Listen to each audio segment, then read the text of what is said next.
আসসালামু আলাইকুম। অত্যন্ত গোপনে সূক্ষ্মভাবে একটি প্রতিযোগিতা হয়ে গেছে। প্রতিযোগিতাটা ঢাকাতে হয়েছে এবং অত্যন্ত ব্যাপকভাবে হয়েছে। কিন্তু কিসের প্রতিযোগিতা? যারা প্রতিযোগিতায় অংশগ্রহণ করেছে তারাও জানে না এখানে কি হয়ে গেছে। বড় বড় তিনটি মহাসমাবেশ যে ঘটনাগুলোকে কেন্দ্র করে হয়েছে, জাতির জন্য দুটি অত্যন্ত বেদনাদায়ক, বাংলাদেশের ইতিহাসের অত্যন্ত বেদনাবিধুর, সহ্য করা কঠিন। একটি তো একেবারে ক্ষতচিহ্ন এঁকে দিয়ে গেছে পুরা দেশের বিবেককে, আরেকটি হলো হাজারো কোটি মানুষের হৃদয়কে আলোড়িত করে, ব্যথা দিয়ে, শূন্য করে হাহাকারের একটি জায়গা তৈরি করে দিয়ে গেছে। আরেকটি হলো এই দুইটি জায়গাকে ভরাট করবার জন্য, এই দুটি গর্ত, ব্যথা, দুঃখকে ভরে ভোলাবার জন্য একজন মানুষকে আমন্ত্রণ করে অত্যন্ত সম্মানের সাথে রিসিভ করে এদেশের মানুষ তাকে সেই জায়গায় দেখতে চায়, দেখার আশা পোষণ করে। আমি বলছি প্রথমত আমাদের অত্যন্ত স্নেহের রাষ্ট্রের এক সূর্য সন্তান, রাষ্ট্রের এক মহানায়ক, রাষ্ট্রের এক স্বপ্নদ্রষ্টা, যে জাতিকে একটি সোনালী বাংলাদেশের স্বপ্ন দেখিয়েছিল খুব কম সময়ে, এবং এটা এতটাই কম সময়ে যে মানুষ শুধু তার কথা শুনছিল, মানুষ তার দিকে ঘাড় ঘুরে তাকাচ্ছিল, মানুষ তার দিকে পদক্ষেপ নিচ্ছিল, মানুষ তাকে কেবল বুকে ধারণ করা শুরু করেছিল। এতটাই কম সময় যে কেউ যার যার জায়গা থেকে একটি বিন্দুও সমাপ্ত করবার আগেই সেই আশার বাতিঘর, সেই জ্বলন্ত প্রদীপটা নিভিয়ে গেছে আমাদের মাঝ থেকে। শরীফ ওসমান হাদির কথা বলছিলাম আমি, যে বাংলাদেশের মানুষকে স্বপ্ন দেখাচ্ছিল জাতি হিসাবে পৃথিবীর বুকে কিভাবে সৎ, ইনসাফ, মানবিক রাষ্ট্র হিসাবে রাষ্ট্রকে গড়ে তুলতে হয়, গঠন করতে হয়। স্বর্গীয় রাষ্ট্র কাকে বলে, মানুষ কিভাবে স্বর্গের ফেরেশতার মতো নিজেরা হয়ে যায় এবং স্বর্গীয় রাষ্ট্র তৈরি করে পৃথিবীর জ্বলন্ত উদাহরণ তৈরি করতে পারত, সেই স্বপ্ন, সেই পথের ছবি, সেই পথের কাব্যিক সাহিত্য, কবিতা আমাদেরকে শোনাচ্ছিল শরীফ ওসমান হাদি, যাকে খুব কম সময়ের ভিতরেই পৃথিবীর থেকে চলে যেতে হয়েছে দেশের জন্য, মানুষের পক্ষে কথা বলার জন্য। এবং যাদের দ্বারা এটি সংগঠিত হয়েছে তারা দেশ বিরোধী, রাষ্ট্রবিরোধী, জনগণ বিরোধী, তারা স্বপ্ন বিরোধী, দর্শন বিরোধী, তারা ক্ষমাহীন, পাপিষ্ট, জঘন্য, নগণ্যতম, মুসলমানদের ভাষায় শয়তান বলে।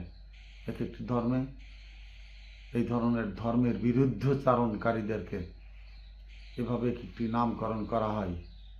মুসলমানরা যাদের শয়তান বলে, যুদ্ধে পরাজিত ঐতিহাসিক নেতারা যাদেরকে মীর জাফর বলে,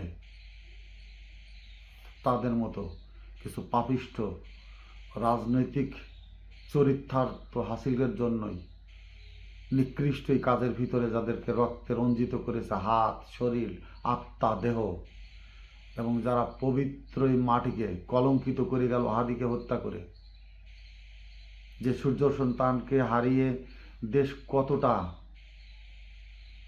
আবার নিচে নেমে গেল, কত শতাব্দী পিছনে চলে গেল দেশের সভ্যতা, ইতিহাস, কালচার, ভালোবাসা, রাজনৈতিক যে যুবনেতা তৈরির ক্ষেত্রে যে কত বড় আঘাত তৈরি হলো, এর ক্ষতিপূরণ অত্যন্ত বুদ্ধিমান, বুদ্ধিদীপ্ত দর্শনার, আপনার কি বলবো, এগুলোকে এরা মানে একজন সক্রেটিস, একজন প্লেটো রাতারাতি তৈরি হয় না, সময় এদেরকে তৈরি করে নেয়।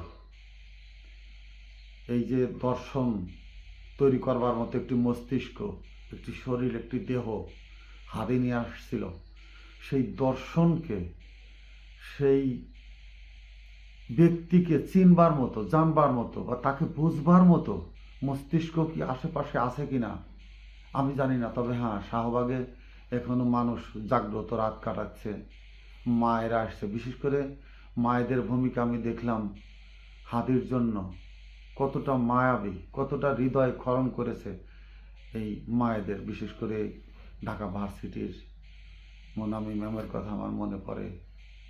আরও আছে, আরও অনেক আছে, সবার নাম তো আমি জানি না, আমি ঢাকাতে থাকিও না। কিন্তু মানুষের বুকের ভিতরে একেবারে নিঃসন্তান হারাবার চেয়ে, মা বাবা হারাবার চেয়ে, ভাই বোন হারাবার চেয়ে বড় একটি ক্ষত চিহ্ন এঁকে দিয়ে গেছে হাদি খুব কম সময়ের ভিতরে। যাক, যেটা বলছিলাম, হাদির বিদায় লগ্নে ঢাকাতে যে একটি বড় সমাগম, বড় সমাবেশ হয়েছে, এটা কেউ অর্থ করে দিয়ে করেনি, কেউ মাইকিং করে ডেকেও করেনি। মানুষ সদিচ্ছায়, নিজের ভালোবাসায়, ব্যথিত হৃদয়ে একটি দীর্ঘশ্বাস ফেলতে তার জানাজায় হাজির হয়েছিলেন। কেউ কেঁদেছেন নীরবে নিভৃতে, কেউ বারবার দীর্ঘশ্বাস ফেলে নিজের বুককে পাতলা করতে চেয়েছেন, হালকা করতে চেয়েছেন। কিন্তু মানুষ সেখানে গিয়েছিলেন স্বইচ্ছায়। এরকম সমাবেশ ঢাকাতে বহুকাল, বহুদিন হয় না যে স্বইচ্ছায় মানুষ ঢাকাতে যায়। তারপরে আরও একটি চরম ব্যথার জায়গা ম্যাডাম খালেদা জিয়ার, যার স্নেহের খুব ক্ষুদ্র একটি পরশ আমি নিজে পেয়েছি। আমি তখন 3rd বেঙ্গলে ম্যাডামদের বাসায় আমাদের ডিউটি হতো। আমি ডিউটিতে গিয়েছিলাম সন্ধ্যার একটু পরে, সম্ভবত ছেলেদের জন্য নাস্তা বানিয়েছে, ওটা খেতে খেতে বের হয়ে আসছে। তারেক জিয়া দৌড় দিছে, ম্যাডাম ওনার পিছনে, আমি সামনে পড়ে গেছি। উনি সেই নাস্তা আমাকে দিয়ে বললেন, বাবা খেয়ে ফেলো তুমি। এই কথা, এটা তো আমরা ক্ষুদ্র মানুষ বুঝবো না। ওই জায়গায় দাঁড়ালে যে কেউ, বাবা তো দূরের কথা, বলতো তুমি এখানে কেন আসছো, বাইরে যাও বা দূরে যাও, অনেক কথাই হয়তো বলতো, কিন্তু সেটা বলেননি। হয়তো সেই জায়গা থেকে আমি না, যারা ম্যাডাম খালেদা জিয়ার রাজনৈতিক যে অবস্থানটা, ভারত বিরোধী বলি বা দুর্নীতি বিরোধী বলি, বা যে রাজনৈতিক চক্রটা তাকে ঘিরে ধরে রেখে তার পুরো কাজগুলোকে ব্যাহত করেছে, তিনি তার বিরুদ্ধে ছিলেন কিন্তু পারেননি। শক্ত একটি খুঁটির প্রয়োজন ছিল তার পাশে দাঁড়াবার, কিন্তু যেই দাঁড়িয়েছে, যাকেই সে প্রশ্রয় দিয়েছে, সেই তাকে ব্যবহার করে অর্থ করি, সম্পদের লোভে বিমোহিত ছিল। তারেক জিয়া গতবারও একেবারে যুবক ছিল, সে বুঝতে পারেনি তার মায়ের পিছনে বড় ধরনের একটি মানসিক শক্তির প্রয়োজন, যে শক্তিটা তার মাকে রাষ্ট্র ক্ষমতায় পরিচালনা করবার জন্য অনেকটা সাহায্য করবে। কিন্তু তারেক জিয়াকে ব্যবহার করে ফেলেছে তারই বিরুদ্ধে, মায়ের বিরুদ্ধে, যে অপরাধের জন্য নিজে শাস্তিপ্রাপ্ত হয়েছে এবং মাকে ব্যথিত করেছে, মাকে মানসিকভাবে দুর্বল করার সহায়ক হয়েছে। তার মৃত্যুতে, তাকে বিদায় জানাতে বাংলাদেশের মানুষ, অনেকগুলা মানুষই গিয়েছিল, নিজেদের পয়সা কড়ি খরচ করে তারা নিজেদের মতো থেকেছে, খেয়েছে, চলে এসেছে। কোনো রাজনৈতিক দল বল ঢং ঢং কিচ্ছু না, কেউ গাড়ি ভাড়া দেয়নি, গাড়িতে আমন্ত্রণ করেও নিয়ে যায়নি, দল দলের কায়দায় গেছে। কিন্তু বড় একটি অংশই গিয়েছিলেন ম্যাডাম খালেদা জিয়াকে ভালোবাসার জায়গা থেকে, শ্রদ্ধার জায়গা থেকে, সালামের জায়গা থেকে। একজন লৌহ মানবীকে কতটা শক্তিশালী অবস্থায়, স্বামীহারা, স্বজনহারা, একা রাষ্ট্রের জনগণকে পাশে নিয়ে কীভাবে শক্তিশালী অবস্থানে পৌঁছাতে হয়, তার চূড়ান্ত দৃষ্টান্ত দেখিয়ে গেছেন ম্যাডাম খালেদা জিয়া। এই হাহাকারের জায়গা, এই শূন্য স্থান পূরণতে আমাদের আবার কতদিন অপেক্ষা করতে হবে? একটি স্বৈরাচারের বিরুদ্ধে বারবার রুখে দাঁড়িয়েছেন সে, অথচ তার দলই তার সাথে, জানি তার দলের ভিতরে মির্জাফর, দালাল, চাটকার, কুত্তা, ভারতের লেজুর বৃত্তি ওই দাদাদের পোদ মারার দেওয়ার জন্য অনেক দলীয় স্থায়ী কমিটির সদস্য পর্যন্ত আছে বিএনপিতে। ম্যাডাম খালেদা জিয়া একা কারাগারে বসে শিকল নেড়ে চিৎকার করেছেন সিংহের মতো। তারপরেও তিনি তার শেষ দিন পর্যন্ত প্রতিবাদ জানিয়ে গেছেন, নিজের জীবনকে উৎসর্গ করে, স্বামীকে উৎসর্গ করে, পরিবারকে উৎসর্গ করে, সমস্ত কিছুকে ছেড়ে দিয়ে দেশের পতাকাকে সমুন্নত রেখে দেশের মানুষের ভালোবেসে কীভাবে দেশকে ভালোবাসতে হয় সেটা তিনি শিখিয়ে দিয়ে জানিয়ে দিয়ে গেছেন। তার থেকে তারেক রহমান কতটুকু শিখেছে আমি বোধ করি আমার মাথায় আসছে না। তিনি ইদানিং যাদের সাথে বসে মিটিং করছেন এবং যে মিটিংগুলা মিডিয়াতে আসছে, আমি ব্যথাই পাচ্ছি।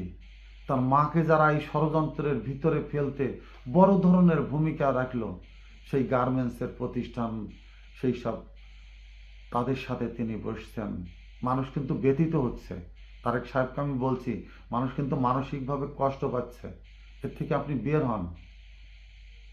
আর একটি সমাবেশ ঘটেছে, তারেক জিয়াকে, একজন নির্যাতিত মানুষকে, একজন মজলুম মানুষকে নিরপরাধ, বয়সের তুলনায় সেটা যা করেননি সেই ধরনের অপবাদ দিয়ে তাকে শুধু একজন রাষ্ট্রপ্রধান, একজন, আমি এর আগের ভিডিওতে বলেছিলাম তারেক জিয়ার উপরে নির্যাতন করা হয়েছে, কিন্তু সে মুক্তিযোদ্ধার সন্তান। এই জন্য সে মুক্তিযোদ্ধা, সেক্টর কমান্ডার এবং স্বাধীনতার ঘোষক জিয়াউর রহমানের সন্তান বলেই ওই মাসুদ করিম সাহেব এবং তৎকালীন গং, যারা মুক্তিযুদ্ধের বিরোধী অফিসার ছিল, যারা এরশাদের সাথে পাকিস্তান থেকে ফেরত আসছিলেন এবং যারা জিআরবির থেকে, আওয়ামী লীগের সেই মুজিব বাহিনীর থেকে যেসব কর্মকর্তারা সেনাবাহিনীতে গিয়ে জেনারেল পদ পর্যন্ত দখল করে নিয়েছিলেন, তাদের কিন্তু এটা হিংসার, প্রতিহিংসার জায়গা থেকে তারেকের উপর এই ধরনের অত্যাচার হয়েছিল। এবং তারেক জিয়াকে এটা এখন বুঝতে হবে, জানতে হবে। তার উপরে নির্যাতনটা ওই 10% হাওয়া ভবন, এগুলো তার বিরুদ্ধে গুজব ছড়ানো ছিল, কিন্তু মূল জায়গাটা কিন্তু ছিল সে মুক্তিযুদ্ধ এবং স্বাধীনতার ঘোষক জিয়াউর রহমানের বড় সন্তান হিসাবেই যেন ভবিষ্যতে সে তার পিতার এই কৃতিত্ব বহন করে না বেড়াতে পারেন, না সুযোগ পান কথা বলার। এই জন্যই এই গণ্ডির থেকে তারেক জিয়াকে বের হইতে যদি না পারেন এবং তার আশেপাশে যারা এখনও আছেন তারা যদি তাকে সজাগ করে বের করে নিয়ে আসতে না পারেন, তারেক জিয়া কিন্তু আবার সেই কলঙ্কের ভিতরে, সেই দুর্নামের ভিতরে আবারও জড়িয়ে যাবেন। সেই প্রথম আলো, ডেইলি স্টার, যেসব পত্রিকাগুলো দেশ বিরোধী এবং এরা সবসময় শেখ হাসিনার পক্ষে থাকলেও গতবার বিএনপির পক্ষে কিন্তু ছিল না। প্রথম আলো, ডেইলি স্টার তারেক জিয়াকে এমন কিছু নাই যা হেডলাইন করে পত্রিকায় লেখে নাই। এরা আবার তার পাশে যদি প্রশ্রয় পায়, নিজেদেরকে পুনঃপ্রতিষ্ঠিত করবার জন্য যদি প্রশ্রয় পায়, রাষ্ট্রীয় প্রশ্রয়, দলীয় প্রশ্রয়, সরকারি প্রশ্রয়, এরা আবার সেই দুর্বৃত্তনের ভিতরেই করবে এবং কিছুদিন পরেই এরাই এই অবস্থানের বিরুদ্ধে আবার রুখে দাঁড়াবে। ভারতের পক্ষে, ভারতের বয়ান এদের পত্রিকায় আবার সম্পাদকীয়তে আবার লেখা শুরু হয়ে যাবে। আমি যেটা বলছিলাম, প্রথম দুইটি সমাবেশের মাধ্যমে আমরা ব্যথা, কষ্টের মাধ্যমে বহন করেছি, কিন্তু পরেরটাই আমরা সেই ব্যথাকে ভুলবার জন্যই তারেক জিয়াকে দেশে অত্যন্ত সদর্পণে তার পদক্ষেপকে আমরা কাঁধে তুলে নিয়েছি, বুকে ধারণ করেছি এবং আমরা আশা করি, আমি এসে দেখেছি কিছু কিছু করেছে, এনসিপি ছেলেপেলের সাথে সে সময় দিয়েছে, কথা বলেছে, হাদির ব্যাপারে সে কথা বলেছে, আমরা যার পণ্য অত্যন্ত খুশি হয়েছি।